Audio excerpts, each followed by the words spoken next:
వచ్చినప్పుడు అసలు సినిమా అయితే పిచ్చి పిచ్చి పీక్స్ అని చెప్పాలి. ఆ విజువల్స్ ఏంది, ఆ యాక్టింగ్ ఏంది, నిజంగా దేవుని విషయాలు అనిపిస్తుంది బ్రో. నాకైతే నిజంగా హనుమాన్ విషయాలు అనిపిస్తుంది. ఆ యాక్టింగ్కి అయోధ్యలో రామ మందిర్ ఇప్పుడే పండుగ బ్రో ఈడ స్టార్ట్ అయింది బ్రో. ఆల్రెడీ అక్కడ ఓపెన్ కాలేదేమో, ఇక్కడ ఆల్రెడీ ఓపెన్ అయిపోయింది అయోధ్య. ఇండియా మొత్తం రిలీజ్ అయింది బ్రో. ఇండియా మొత్తం కాదు, అక్కడ అయోధ్య చూడడానికి ఎంతమంది పోతారు, ఇక్కడ హనుమాన్ చూడడానికి ఎంతమంది వస్తారు భయ్యా. చెప్తున్నా కదా ఏం సినిమా తీసిండు బ్రో. ఆ హనుమాన్ చూసాడు అనిపిస్తుంది నాకైతే. ఆ విజువల్సే కానీ, ఆ గ్రాఫిక్సే కానీ పీక్స్ అనమాట. ఒక్క మోడల్ చెప్పాలంటే అసలు వేరే లెవెల్ కంబ్యాక్ అని చెప్పుకోవాలి. దిస్ ఇయర్ స్టార్టింగ్ హీరో గారి తర్వాత పెద్ద పాత్ర ఎవరు వరలక్ష్మి గారిదే అంటున్నాడా బ్రో? వరలక్ష్మి గారిదే. అసలు ఏం యాక్టింగ్ చేసింది బ్రో. అసలు హీరో నరసింహారెడ్డి లేక విలన్ క్యారెక్టర్ ఇందులో కూడా లేదు బ్రో. మంచి సెంటిమెంట్, మంచి క్యారెక్టర్ బ్రో. మంచి ఎమోషన్ పండించారు. అసలు లాస్ట్ 2 సీన్లు అయితే వేరే ఉంటాయి అనమాట. మొత్తం కళ్ళలో నీళ్ళు తిరిగిపోతాయి. కానీ మంచి వేసింది బ్రో యాక్టింగ్ అయితే. ఒక మంచి కంబ్యాక్ అని చెప్పాలి తేజాకి. శ్రీఆంజనేయం సినిమా ఎక్కువ ఉండదు నితిన్ గారిది శ్రీఆంజనేయం. సేమ్ అట్లా ఊహించుకోవచ్చు బ్రో. నిజంగా దేవుడిని చూపిస్తాడు. నిజంగా అసలు మనిషి మీదకి దేవుడు వస్తే ఎట్లుంటుందో అట్లా చూపించేసిండు దేవుడు. మామూలు వ్యక్తికి చెట్లు వస్తే ధర్మం గురించి పోరాడతాడని మామూలు వ్యక్తి చెట్లు కాదు బ్రో, దేవుడే కనిపిస్తే ఎట్లుంటుందని చూపించేసిండు. నిజంగా దేవుడే నీ ముందు ప్రత్యక్షం అయితే ఎట్లుంటుందని చూపించేసిండు. సినిమా అంటే దేవుడిని చూపించిండు. ఇప్పుడు పాండియ డైరెక్టర్ బ్రో మనకి పేర్లు తెలుసు పెద్ద పెద్దోళ్ళవి, వాళ్ళందరూ కొట్టడం వేరు. ఇప్పుడు ఒక చిన్న డైరెక్టర్ పాండియ డైరెక్టర్ పక్క మొత్తం వెళ్తాడు బ్రో. ఒక వర్గాన్ని వెళ్తాడు. ఆ దేవుని వేసుకోవచ్చు బ్రో. పార్ట్ 2 కోసం ఈగర్లీ వెయిటింగ్ అనుకో. Eagerly waiting.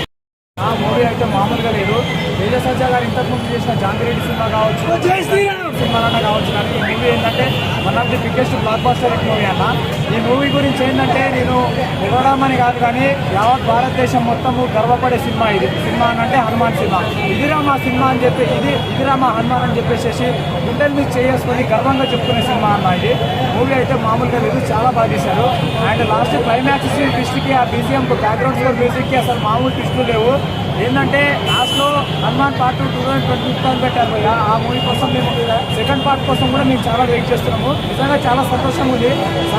ఈ సంక్రాంతిలో రిలీజ్ చేయడము అండ్ అయోధ్య రామ మందిరాన్ని అక్కడ ఓపెన్ చేసే మూమెంట్లో ఈ మూవీ రిలీజ్ చేయడం చాలా గర్వంగా ఉంది, చాలా హ్యాపీగా ఉందన్న. నిజంగా మూవీని థియేటర్లో ప్రతి ఒక్కరు ఆదరిస్తారు, అభిమానిస్తారని చెప్పేసి మనస్ఫూర్తిగా కోరుకుంటున్నాను. మూవీని చిన్నపిల్లల నుంచి పెద్దవాళ్ళ వరకు ప్రతి ఒక్కరు చూడాల్సిన సినిమా. ఏంటంటే కామెడీ ఉంది, ఎమోషనల్ ఉంది, and fighting scenes, background score music అన్ని ప్రతి ఒక్కటి చాలా బాగున్నాయి. నిజంగా ఏంటంటే మామూలుగా డైరెక్టర్ అంటే రాజమౌళి, త్రివిక్రమ్ డైరెక్టర్ అనగానే మనకు త్రివిక్రమ్ అలాంటి వాళ్ళు ప్రశాంత్ వర్మ కూడా అందులో చేరబోతున్నాడు. ఆల్మోస్ట్ ఫిక్స్ అయిపోయింది, అది అందులో డౌట్ లేదు. ఏంటంటే ఇప్పుడు తేజ సజ్జా ఏంటంటే వయసు చిన్నదే కానీ కొట్టే హిట్లు మాత్రం పెద్దవి. ఏంటంటే ఈ సంక్రాంతికి నిజంగా మంచి హిట్ ఇచ్చినందుకు చాలా హ్యాపీగా ఫీల్ అవుతున్నాము. నిజంగా ఏంటంటే ఈ మూవీ అనే కాదన్న, వచ్చే గుంటూరుకారం మూవీ కానీ సైంధవ్ కానీ గారు ఏమన్నారంటే రామ్ చరణ్ కు రాజమౌళి లాగా పూరి జగన్నాథ్ కు అదే రవితేజ పూరి జగన్నాథ్ ఎలాగో నాకు ప్రశాంత్ అన్న. ఇప్పుడు ఒకళ్ళ అట్లా అని చెప్పి ఒకళ్ళ గురించి ఒకళ్ళని మనం కంపేర్ చేయదు. ఎవరికి ఉండే మార్కెట్ వాళ్ళకు ఉంటుంది. ఏంటంటే తేజ సజ్జా గారికి ఉండే మార్కెట్ అతనికి ఉంది.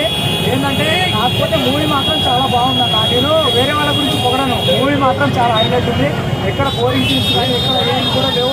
బీజిఎం స్కోర్, బ్యాక్గ్రౌండ్ స్కోర్ నుంచి ఎవరు కొట్టారో కానీ మామూలుగా లేదు, చాలా హైలైట్ ఉంది. అండ్ డైరెక్టర్ ప్రశాంత్ వర్మ గారు సరైన ఒక మంచి స్క్రిప్ట్ నేర్చుకొని మన ముందుకు వచ్చినందుకు చాలా ఆనందపడుతున్నాను భయ్య. మూవీని ప్రతి ఒక్కరు థియేటర్లో ఆదరించి పైకి పై ఇస్తా. జై శ్రీరామ్.